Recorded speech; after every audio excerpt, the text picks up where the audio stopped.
Right, so in this video, I'm going to show you how to add a base negative keyword list to our new test campaign we've created. So the thing you got to understand with Google Shopping is that we don't actually target any keywords, right? So unlike Facebook where you can choose like targeting options, we actually don't choose any targeting at all. So the way Google displays ads is it uses its own internal algorithm for targeting, right? The targeting is based off the product feed that runs through Merchant Center, and it's also based on attributes on your page as well that it crawls, right? So because we're not targeting any specific keywords or any audiences, we need to add negative keywords so Google knows when not to show our ads, right?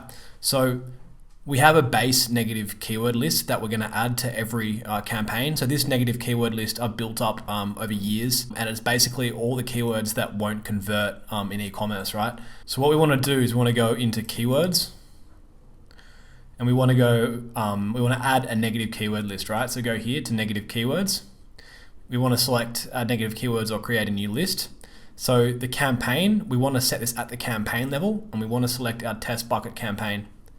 And so now this is my list. I call it the naughty negatives because these are naughty keywords that don't convert, and we want to apply them as a base to all our campaigns that we create. So the keywords in here are just like keywords like complain, complaint. When people are asking like who or like when is this product available, like it's not a converting keyword, like it's not a keyword that will generate sales. Then you've got some like other just irrelevant searches here like naked, nude, people looking at like porn.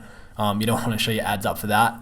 Also, you don't really want people looking for cheap stuff as well, because these people will just go straight to Amazon, eBay kind of thing. We're also excluding like eBay, Amazon, Walmart. If people are using these in the search terms, it means they want to buy from these places, so we don't want to show our ads for them.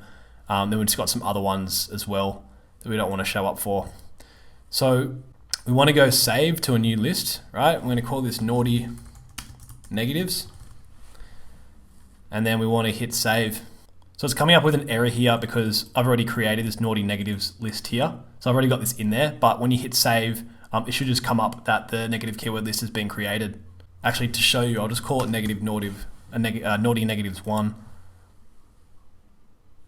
And then we have our negative keyword list in here.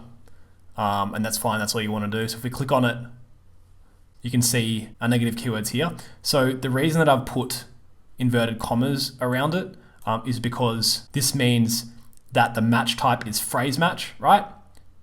So I'm going to talk about match types later on when we talk about our search campaigns later. But just for now, yeah, you need to add inverted commas around your negative keywords.